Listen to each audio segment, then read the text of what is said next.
Olá, tudo bem? Começa agora uma série inédita de estudos das profecias da Bíblia. Esta é a série O Grande Conflito e o tema de hoje é o livro que revela tudo. Aqui nas minhas mãos eu tenho a palavra de Deus, a Bíblia Sagrada. No capítulo 1 do Apocalipse, no versículo 3, lemos: Bem-aventurados aqueles que leem e aqueles que ouvem as palavras da profecia e guardam as coisas nela escritas, pois o tempo está próximo. Meu amigo, vivemos exatamente num tempo em que o grande conflito entre o bem e o mal se intensifica cada vez mais. E a palavra de Deus, a Bíblia Sagrada, é a base, é o livro-chave para nos mostrar exatamente em que posição devemos estar, que posição tomar nesse grande conflito. Por exemplo, para que você seja bem-sucedido e seja vitorioso nessa guerra entre o bem e o mal, é preciso conhecer algumas coisas importantes sobre a Bíblia. A Bíblia Sagrada tem 66 livros, sendo 39 no Velho Testamento e 27 no Novo Testamento. Ela foi escrita por aproximadamente 40 pessoas num período de aproximadamente 1.600 anos. Ela já foi escrita originalmente em 3 línguas, na língua hebraica, na língua grega e na língua aramaica. E esse sagrado livro tem como autor o nosso Deus. Ele deixou esse sagrado livro para que nós pudéssemos conhecer a sua vontade e para que pudéssemos também saber a revelação dele para a nossa vida nesse contexto da luta entre o bem e o mal. Me acompanhe agora que eu tenho algo muito importante a te mostrar. Por exemplo, a Bíblia Sagrada está subdividida em 5 pequenas partes. A primeira parte é história, a segunda é poesia, a terceira profecia, a quarta evangelhos e a última cartas. Vamos analisar uma a uma. Por exemplo, história. Os livros históricos da Bíblia começam em Gênesis e vai até o livro de Esther, incluindo o livro de Atos dos Apóstolos, que se encontra no Novo Testamento. A parte histórica da Bíblia, aproximadamente 90% do que está escrito lá se entende como se lê. E apenas 10%, mais ou menos, foi escrito numa linguagem simbólica profética. Então, entenda bem, a parte histórica da Bíblia são os livros que registram a história da criação, a história de Adão e Eva, a história da queda, a história de Davi e Golias, de Sansão e Dalila, do povo de Israel, os livros históricos. Esta é a primeira parte da Bíblia. A segunda é poesia. A poesia são livros que foram escritos numa linguagem poética. Por exemplo, eu tenho aqui Jó, Salmos, Provérbios, Cantares, ou seja, Cântico dos Cânticos. E também o livro de Eclesiastes. Esses livros são poéticos. E de todos eles, a poesia mais conhecida se encontra nos Salmos, que é o Salmo 23. Lembra? O Senhor é meu pastor e nada me faltará. São os livros poéticos. Destes, aproximadamente 85% do que está escrito lá se entende também como se lê. E aproximadamente 15% é numa linguagem também simbólica, figurativa. A terceira parte é a parte da profecia, que envolve o livro do Apocalipse e também o livro de Daniel. A parte profética começa em Isaías, vai até Malaquias e, repito, inclui o Apocalipse e também o livro de Daniel. Esses livros proféticos são os livros que apresentam de forma mais clara e de forma bem contundente esse grande conflito entre o bem e o mal. Entendeu? E aqui é bom que você preste muita atenção, eu tenho aqui as informações bem atualizadas sobre tudo isso. Por exemplo, o livro do Apocalipse é o livro mais difícil de se entender. E também o livro de Daniel. Mas existem outros livros proféticos, como acabei de mencionar a você. Esta é a terceira parte da Bíblia. E 95% da profecia não se entende como se lê. Veja, os livros históricos e poéticos, se você ler nesses livros, água é água mesmo. Se você ler mulher, é mulher mesmo. Vento também é isso mesmo. Ou seja, se entende como se lê. Mas na profecia não se entende como se lê. Água significa outra coisa, mulher significa também uma outra coisa, e assim sucessivamente. A quarta parte da Bíblia é a parte dos evangelhos. Os evangelhos são 4. Mateus, Marcos, Lucas e João. Esses livros narram a vida de Jesus desde o seu nascimento, também o seu sacrifício, a sua morte e a sua ressurreição, e falam ainda da volta de Jesus. No caso dos evangelhos, 85% deles se entende como se lê, e aproximadamente 15% é o que a Bíblia apresenta como parábolas, são as parábolas. E a última parte, as cartas, ou epístolas, que começam em Romanos e vai até Judas. Lembrando que esse Judas não é o Iscariotes, é o outro Judas. Assim, nós temos as 5 partes da Bíblia. Pensa comigo e me acompanhe no raciocínio agora. Esse raciocínio das 5 partes da Bíblia, eu penso que é a mais importante para que você entenda exatamente o que é e como entender a Bíblia Sagrada. Voltemos o nosso pensamento um pouquinho para a parte histórica. A parte histórica da Bíblia, os primeiros livros especialmente. Esses livros são fundamentais. Porque, na verdade, lá no começo, em Gênesis, especialmente, também Êxodo, especialmente esses dois, eles narram para nós o início desse conflito.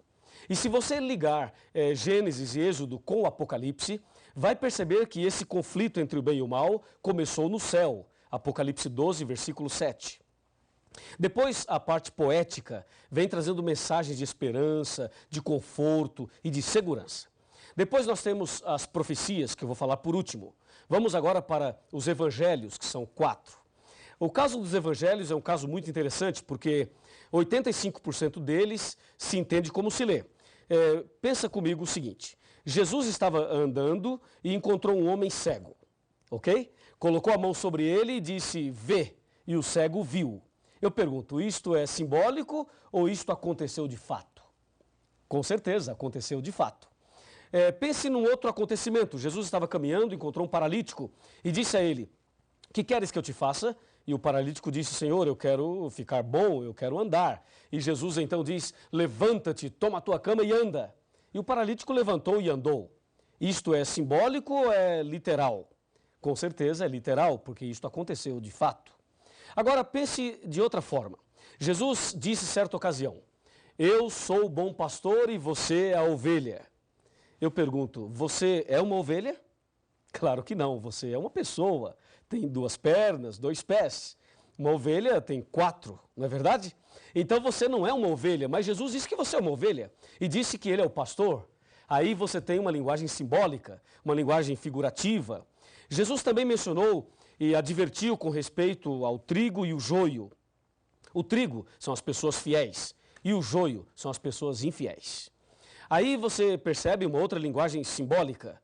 É claro que você não é trigo e você também não é joio, mas estas palavras revelam a característica ou as características daqueles que são fiéis e daqueles que são infiéis. Assim você percebe que os evangelhos, 85% se entende como se lê e 15% não se entende como se lê.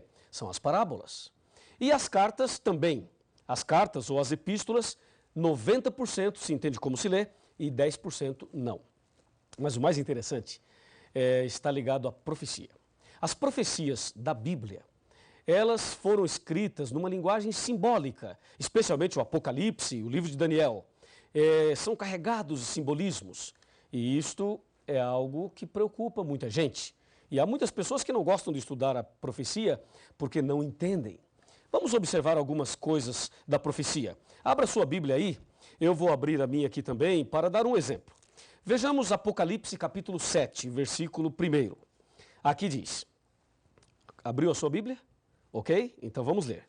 Depois disto vi 4 anjos em pé nos 4 cantos da terra, conservando seguros os 4 ventos da terra, para que nenhum vento soprasse sobre a terra, nem sobre o mar, nem sobre árvore alguma. Percebeu alguma coisa diferente? Se você não percebeu, eu vou ajudá-lo. Aqui diz que tem 4 anjos nos 4 cantos da terra, segurando os ventos. Primeiro problema, a terra é quadrada? Ou é retangular para ter 4 cantos? Não, a terra é redonda. Ela não tem 4 cantos. Ora, se não tem 4 cantos, por que o Apocalipse fala que tem 4 anjos nos 4 cantos da terra? Percebeu? A profecia não se entende como se lê. E mais, diz que os 4 anjos estavam segurando os ventos. Será que dá para segurar os ventos? E será que os anjos estão impedindo os ventos de soprarem? Claro que não, porque se isto acontecesse, nós estaríamos mortos. Então, ficou claro que a profecia não se entende como se lê. E aí você deve pensar, pastor, como é que se entende? Calma, nós vamos chegar lá. Esse é apenas o primeiro estudo dessa série. Veja um outro exemplo. Abra sua Bíblia em Apocalipse 12 e confira comigo o que diz o Apocalipse 12. Versículo 1. Viu-se grande sinal no céu, a saber, uma mulher, vestida do sol, com a lua debaixo dos pés e uma coroa de 12 estrelas sobre a cabeça. E aí? Na sua cidade, na sua rua, no seu bairro, você já viu uma mulher assim? Claro que não, não existe. As mulheres são bonitas, não há dúvida nenhuma, mas uma mulher como esta aqui não existe. E se não existe, por que o Apocalipse apresenta uma mulher assim? Percebeu? Mais uma prova de que a profecia não se entende como se lê, até porque uma mulher assim não existe. É ou não é? E se você observar aqui, ó, o capítulo 13, e aqui está o ponto que as pessoas têm medo, ficam assustadas, mas não fique com medo, porque a Bíblia vai nos revelar tudo nesta série do grande conflito. Veja Apocalipse 13, versículo 1. Vi emergir do mar uma besta que tinha 10 chifres e 7 cabeças, e sobre os chifres 10 diademas, e sobre as cabeças nomes de blasfêmia. E aí? Imagine uma besta saindo do mar. Isso é assustador, não é? E algumas pessoas acham que é pecado ir à praia porque a besta vai sair do mar. Que absurdo, é ou não é? Sabe por que as pessoas erram? Sabe por que as pessoas interpretam erradamente a Bíblia e pregam uma coisa que a Bíblia não diz, não ensina? É justamente porque não estudam a Bíblia. E você está de parabéns porque está aqui hoje estudando a Bíblia conosco. Em São Mateus capítulo 22, versículo 29, está escrito assim, ó: errais por não conhecer as Escrituras e nem o poder de Deus. Esse é o problema das pessoas. Não estudam a Bíblia, por isso erram. Mas eu tenho certeza absoluta que a partir de hoje você não errará mais, porque nós vamos conhecer a verdade da Bíblia. A Bíblia nos revelará tudo que você precisa saber para vencer nesse grande conflito, para ser vitorioso nessa guerra entre o bem e o mal. Aliás, eu quero dizer a você o seguinte: Jesus esteve nesse mundo. Jesus veio a esse planeta há mais ou menos 2000 anos atrás. E Jesus morreu na cruz. E quando ele morreu na cruz, ele estava pagando o preço do pecado e ali na cruz ele estava conquistando a humanidade e vencendo essa luta entre o bem e o mal. Ou seja, nesse grande conflito, Jesus já é vitorioso. E uma grande notícia para você: se você tem Jesus no coração, se você anda com Jesus, então você também é mais do que vitorioso. Não é maravilhoso saber disso? Por isso é importante o estudo da Bíblia. E agora, pense comigo na frase final. Me acompanha aqui. Aqui tem uma frase final para você. Por favor, chegue mais perto. Vamos conversar. Pode chegar mais perto, um pouquinho mais. Um pouquinho mais. Olhe bem dentro dos meus olhos.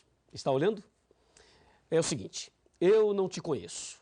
Não sei o seu nome, não sei quem você é, não sei onde você mora. Mas eu sei que você deve ter suas lutas, seus problemas, suas dificuldades. Deus conhece você e Deus também me conhece. E eu não sei exatamente por que você está aqui hoje estudando a Bíblia. Mas uma coisa eu te digo em nome de Jesus. Em João 8,32 está escrito aqui na palavra de Deus o seguinte: e conhecereis a verdade, e a verdade vos libertará. Se você conhecer a verdade a partir de agora, se você fizer essa série completa, você vai conhecer toda a verdade. E Deus vai libertar você, vai transformar sua vida, vai fazer de você a pessoa mais feliz do mundo. E nesse grande conflito, você será vitorioso, você será vitoriosa. Presta atenção, minha amiga, presta atenção, meu amigo. Eu vou orar por você. E Deus te dará a vitória nesse dia e nessa série de estudos bíblicos. Você não quer aceitar fazer o curso completo e não quer ter Jesus no coração? E você não deseja ser vitorioso também nessa guerra entre o bem e o mal? Que pergunta que eu estou fazendo. É claro que você deseja, é claro que você quer.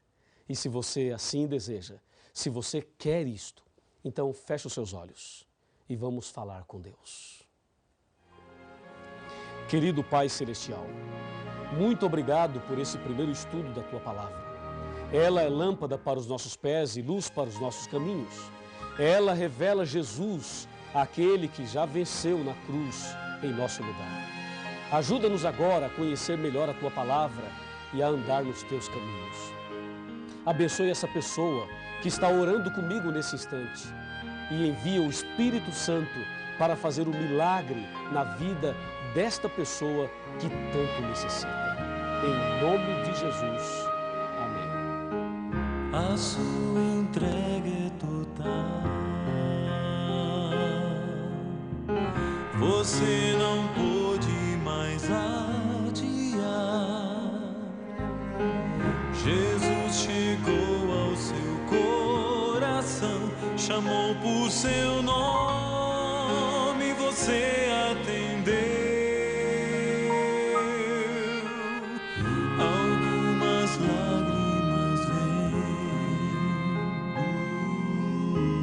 e vão lavando qualquer temor.